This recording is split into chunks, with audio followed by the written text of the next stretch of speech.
Hello అండి. అందరికీ నమస్కారం. Welcome back to our channel. Andhra Pradesh రాష్ట్రంలో 18 ఏళ్లు నిండినటువంటి మహిళల కోసం కూటమి ప్రభుత్వం ఆడబిడ్డ నిధి పథకాన్ని అమల్లోకి తీసుకురాబోతుంది. అయితే ముఖ్యంగా ఈ యొక్క ఆడబిడ్డ నిధి పథకాన్ని ఎప్పుడు అమల్లోకి తీసుకురాబోతుంది? ఈ పథకానికి ఎవరు అర్హులవుతారు? ఎవరు అనర్హులవుతారు? ఎలా దరఖాస్తులు చేసుకోవాలి? కావాల్సినటువంటి డాక్యుమెంట్స్ ఏమిటి? ఈ పథకం కింద ప్రతి నెల రూ. 1,500 ఇస్తారా? లేదంటే సంవత్సరానికి రూ. 18,000 ఇస్తారా? ఈ వివరాలన్నిటి గురించి మీకు క్లియర్‌గా ఎక్స్‌ప్లెయిన్ చేస్తాను. మీరందరూ తప్పకుండా వీడియోనైతే ఎండ్ వరకు చూసి, నేను చెప్పేటువంటి విధానం మీకు గనక నచ్చినట్లయితే లైక్ చేసి అందరికీ కూడా షేర్ చేయకుండా అయితే వెళ్ళొద్దు.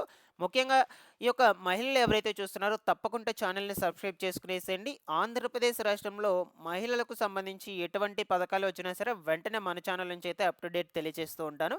ప్రతి ఒక్కరు కూడా ఛానెల్‌ని సబ్స్క్రైబ్ చేసుకునేసి పక్కనే ఉన్నటువంటి బెల్ ఐకాన్ క్లిక్ చేసి ఆన్‌లో అయితే పెట్టుకోండి. ఒకసారి టెలిగ్రామ్ ఛానల్ కూడా విజిట్ చేయండి. మన టెలిగ్రామ్ ఛానల్ ద్వారా కూడా మీకు ఎప్పటికప్పుడు పథకాలకు సంబంధించినటువంటి ఇన్ఫర్మేషన్ అప్డేట్ చేస్తూ ఉంటాను. ఒకసారి చెక్అవుట్ అయితే చేసేయండి. లేట్ చేయకుండా టాపిక్‌లో గనుక వచ్చేసినట్లయితే, రాష్ట్ర వ్యాప్తంగా ఉన్నటువంటి మహిళల కోసము కూటమి ప్రభుత్వం ఆడబిడ్డ నిధి పథకాన్ని మేనిఫెస్టోలో తీసుకురావడం జరిగింది అమల్లోకి వచ్చినప్పుడు. అయితే ఒక్కొక్క పథకాన్ని మనకు ఈ సూపర్ సిక్స్‌లో భాగంగా ఒక్కొక్క పథకాన్ని వన్ బై వన్ అమల్లోకి అయితే తీసుకొస్తూ ఉంది. ఇకపోతే ఆడబిడ్డ నిధి ఇది ముఖ్యమైనటువంటి పథకం అన్నమాట మహిళలకు సంబంధించి. ఓకేనా? ఈ పథకాన్ని మనకు ఎప్పుడు అమల్లోకి తీసుకురాబోతుంది? చాలామంది కూడా ఎదురు చూస్తున్నారు మహిళలందరూ కూడా. ఓకేనా? సో, యాక్చువల్‌గా వచ్చేసి ఈ పథకాన్ని ఇదివరకే అమల్లోకి అయితే తీసుకురావాల్సింది ఉండగా, కొన్ని కారణాల చేత మనకు దీన్ని అదే విధంగా పోస్ట్‌పోన్ చేసుకుంటూ వచ్చారనమాట ఇలాగే. ఓకేనా? ఇకపోతే ఎప్పుడు అమల్లోకి తీసుకొస్తారు అనే విషయం గురించి తెలుసుకుందాం. ఓకేనా? మనకు 2026 జాన్వరిలో ఈ ఆడబిడ్డ నిధి పథకాన్ని ఖచ్చితంగా అయితే అమల్లోకి తీసుకొస్తారనమాట. సో, దీని మీద మనకు పూర్తి చర్చలన్నీ కూడా రేపు డిసెంబర్ నెలలో అయితే జరుగుతాయన్నమాట. సో, మనకి రిమైనింగ్ మిగిలి ఉండేది రెండే 2 పథకాలు, మెయిన్ పథకాలు. ఒకటొచ్చేసి 50 ఏళ్ల కొత్త పెన్షన్స్, ఈ ఆడబిడ్డ నిధి పథకం. ఓకేనా? సో, ఎట్టకేలకి ఈ పథకాలను మనకు ఈ కొత్త సంవత్సరంలో 2026 కొత్త సంవత్సరంలోనైతే తీసుకురాబోతున్నారనమాట ఖచ్చితంగా. ఓకేనా?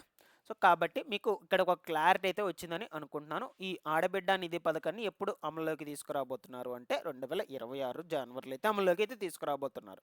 ఇక దీనికి సంబంధించిన దరఖాస్తు ప్రక్రియలు ఇవన్నీ కూడా ఎలా జరపాలి? ఎప్పటి నుంచి జరపాలి? అనే విషయాల గురించి మనకి డిసెంబర్ నెలలో ఖచ్చితంగా అయితే డిస్కస్ చేసుకుంటారు. చర్చలైతే జరుపుతారనమాట. చాలా కార్యక్రమాలే ఉన్నాయన్నమాట మనకు డిసెంబర్ నెలలో. ఓకేనా? ఈ యొక్క క్యాబినెట్ మీటింగ్‌లు ఇవన్నీ కూడా ఉన్నాయి. ఆ క్యాబినెట్ మీటింగ్‌లోనే ముఖ్యంగా మనకి చర్చ జరుపుతారు. ఓకేనా? సో, అప్పుడు డిసైడ్ చేస్తారనమాట. ఈ అప్లికేషన్ ప్రాసెస్ ఎలా జరపాలి, ఆ వివరాలన్నిటి గురించి సెపరేట్‌గా వెబ్‌సైట్ అయితే బిల్డ్ చేస్తామని చెప్తూ ఉన్నారు. ఆడబిడ్డ నిధి పథకానికి సంబంధించి. ఆ వెబ్‌సైట్‌లో అయినా మీరు దరఖాస్తులు పెట్టుకోవచ్చు. లేదు అనుకుంటే గ్రామ వార్డు సచివాలయంకి వెళ్ళైనా అప్లై అనేది చేసుకోవచ్చనమాట. ఇక్కడి వరకు ఒక క్లారిటీ అయితే వచ్చిందని అనుకుంటున్నాను. ఇకపోతే ఈ పథకం ముఖ్యంగా ఎవరికి వర్తిస్తుంది? ఎవరికి వర్తించదు? ఎవరు అర్హులవుతారు? ఎవరు అనర్హులవుతారు? ఓకేనా? ఆడబిడ్డ నిధి పథకం ముఖ్యంగా ఆర్థికంగా వెనుకబడినటువంటి రైతులు, గ్రామీణ ప్రాంతాల్లో ఉన్నటువంటి పేద కుటుంబాలు మరియు ఇతర సామాన్య వర్గాలకు చెందినటువంటి ప్రజలకు ఈ యొక్క పథకాన్ని వర్తింపు జరగడం జరుగుతుందనమాట. ఈ పథకం కింద డబ్బులనేది. ఓకేనా? ఈ యొక్క పథకం ద్వారా వారు ఆర్థిక సహాయం పొందగలరని తెలియజేస్తున్నారు. ఇది వాణిజ్య అవసరాలు, విద్య, ఆరోగ్యం మరియు రైతు సంబంధిత ఖర్చులను తగ్గించడం కోసం ఉపయోగపడే విధంగా ఈ పథకాన్ని అమల్లోకి తీసుకురావడం అయితే జరిగిందనమాట. ఓకేనా? ఇక దీనికి సంబంధించి బడ్జెట్ అండి. ఆల్రెడీ మనకు బడ్జెట్ కేటాయింపు చేస్తున్నారు ఈ పథకంకి సంబంధించి. ఓకేనా? ఈ బడ్జెట్ అనేది ఎంతవరకు ఉంది? ఎలా ఉంది? ఆ వివరాల గురించి చూద్దాం. బీసీ మహిళలకొచ్చేసి 1069,00,00,000. ఈబీసీ మహిళలకొచ్చేసి ఓకేనా? ఈబీసీ మహిళలకొచ్చేసి 629,00,00,000 రూపాయలు. దాని తర్వాత మైనారిటీ మహిళలకొచ్చేసి 83,00,00,000. ఇక ఎస్సీ, ఎస్టీ మహిళలకొచ్చేసి మిగులు నిధులు ఎంతైతే ఉంటాయో, ఆ మిగులు నిధులు అనేటువంటివి ఉంటాయి. మొత్తంగా మనకు 3,300,00,00,000 బడ్జెట్ అయితే కేటాయింపు చేస్తున్నారు. ఈ 3,300,00,00,000 మనకు ఇవ్వండి. కేటగిరీస్ వైజ్‌గా ఈ విధంగా డివైడ్ చేయడం అయితే జరిగిందనమాట. ఓకేనా? సో, ఇక్కడి వరకు క్లియర్ అనుకుంటున్నాను. ఇకపోతే ఎలిజిబిలిటీ సంగతి చూద్దామండి. అర్హతలు. ఓకేనా? ఇవి మనకు మెయిన్. ఆడబిడ్డ నిధి పథకంకు అర్హత పొందడానికి ఈ క్రింది ప్రమాణాలు అనేటువంటివి ఖచ్చితంగా కలిగి ఉండాలన్నమాట. రాష్ట్ర నివాసం వచ్చేసి అర్హత తప్పనిసరిగా ఆంధ్రప్రదేశ్ రాష్ట్రానికి స్థిర నివాసం అయితే కలిగి ఉండాలి. అర్హత కలిగినటువంటి మహిళ ఆంధ్రప్రదేశ్ రాష్ట్రంలో ఖచ్చితంగా స్థిర నివాసం కలిగి ఉండాలన్నమాట. అలాగే రైతు మధ్యతరగతి పేద కుటుంబానికి చెందినటువంటి వాళ్ళు లేదా గ్రామీణ ప్రాంతాల్లో ఉండేటువంటి పేద కుటుంబాల సభ్యులు మాత్రమే అర్హులైతే అవుతారనమాట దీనికి. ఓకేనా?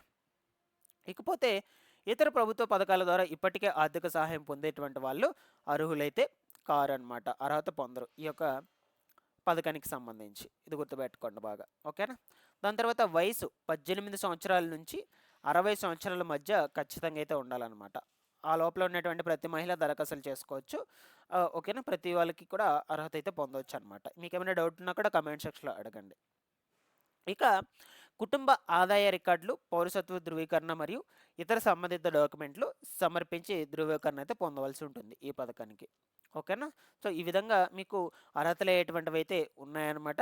ఇక మీరు దరఖాస్తులు చేసుకోవడానికి కావాల్సినటువంటి documents Aadhaar card, Aadhaar update history xerox, ration card xerox, కుల ధృవీకరణ పత్రము, పనిచేసే mobile number, bank passbook xerox, passport size photo. వీటితో పాటుగా అర్హతలు ఇంకా కొన్ని ఉన్నాయండి. బట్ మనకు క్లియర్గా ఈ క్యాబినెట్ మీటింగ్స్ అన్నీ కూడా జరిపాక ఇంకొంచెం క్లియర్గా అయితే ప్రభుత్వం నుంచి వస్తాయి. అప్పుడు నేను మళ్ళీ కూడా మీకు ఎక్స్ప్లెయిన్ చేయడానికి అయితే ప్రయత్నం చేస్తాను. ఓకేనా? జస్ట్ మీకు చెప్తూ ఉన్నాను ఇప్పుడు. ఈ యొక్క అప్లికేషన్ ప్రాసెస్ సంగతి చూద్దాం ఇప్పుడు. నెక్స్ట్ డాక్యుమెంట్స్ అయితే ఎక్స్ప్లెయిన్ చేసేసాను మీకు. ఇకపోతే అప్లికేషన్ ప్రాసెస్. ఆడబిడ్డ నిధి పథకం కోసం దరఖాస్తులు చేయడం చాలా సులభం అండి. దరఖాస్తు ప్రక్రియ కింది విధంగా అయితే చేసుకోవచ్చు అనమాట. ఫస్ట్ వచ్చేసి అధికారిక వెబ్సైట్ లేదా స్థానిక గ్రామ వార్డు సచివాలయం కార్యాలయంకి వెళ్ళి అక్కడ కూడా దరఖాస్తు ఫారం పొంది మీరు అప్లై చేసుకోవచ్చు. ఆ అప్లికేషన్ ఫామ్ ఫిల్ చేసుకొని డాక్యుమెంట్స్ అనేటువంటివి ఏమేమి యాడ్ చేసుకోవాలనుకుంటే ఆధారు, ఆదాయ ధృవీకరణ పత్రము, బ్యాంక్ అకౌంట్ వివరాలు, దాని తర్వాత నివాస ధృవీకరణ వంటి డాక్యుమెంట్స్తో ఫామ్ ఫిల్ చేసి సబ్మిట్ అయితే చేసుకోవాలి. బ్యాంక్ అకౌంట్ డీటెయిల్స్ సంగతి చూసుకున్నట్లయితే ముందుగా ఏ బ్యాంక్ అకౌంట్ కలిగినటువంటి వాళ్ళకు పడుతుంది ఈ డబ్బులు అనేది. ఇన్ కేసు రిలీజ్ చేసినట్లయితే, బ్యాంక్ అకౌంట్కి రిలీజ్ చేసినట్లయితే ముందుగా ఏ బ్యాంక్ అకౌంట్ కలిగినటువంటి వాళ్ళకి విడుదలవుతుంది. ముఖ్యంగా మనకు ఈ బ్యాంక్ ఖాతా ఎవరైతే కలిగి ఉంటారో, ఓకేనా, ఆ బ్యాంక్ ఖాతాకు సంబంధించి ఎన్పిసిఐ లింక్ చేసుకో ఉండాలి. దాని తర్వాత ఈకేవైసీ అప్డేట్ చేపించి పెట్టుకో ఉండాలి. దాని తర్వాత వచ్చేసి మీ యొక్క బ్యాంక్ అకౌంట్కి ఆధార్కి లింక్ అయితే ఉండాలి. మొబైల్ నెంబర్ లింక్ అంటే అది ఇంకా మీకే మంచిదన్నమాట. సో వీటన్నిటికీ బెటర్గా మీకు పోస్టల్ బ్యాంక్ అకౌంట్ చేసేసుకుంటే వాళ్ళే ఆల్రెడీ అన్నీ కూడా చేసిస్తారు లింక్సే, కొత్తగా పోస్టల్ బ్యాంక్ చేసుకోంటే. ఓకేనా? సో ఈ విధంగా బ్యాంక్ అకౌంట్ డీటెయిల్స్ సంబంధించి మెయిన్ మనకు. ఇకపోతే ఈ యొక్క సమర్పణ ఫారం మరియు డాక్యుమెంట్లు అన్నీ కూడా సమర్పించిన తర్వాత అధికారులు దరఖాస్తులను పరిశీలించి అర్హతనైతే ధృవీకరించడం జరుగుతుందన్నమాట. ఓకేనా? ఈ విధంగా మీరు దరఖాస్తులు అనేటువంటివి అయితే చేసుకోవచ్చండి. బట్ నేను ఇంకా టైం అయితే ఉంది కాబట్టి ముందు రోజుల్లో ప్రభుత్వం నుంచి ఎటువంటి ఇన్ఫర్మేషన్ వచ్చినా సరే ఎప్పటికప్పుడు తెలియజేస్తూ ఉంటాను ఈ ఆడబిడ్డ నిధి పథకానికి సంబంధించి. ముఖ్యంగా మహిళలందరూ కూడా నా ఎక్స్ప్లెనేషన్ మీకు నచ్చినట్లయితే లైక్ చేసి అందరికీ కూడా షేర్ చేయండి.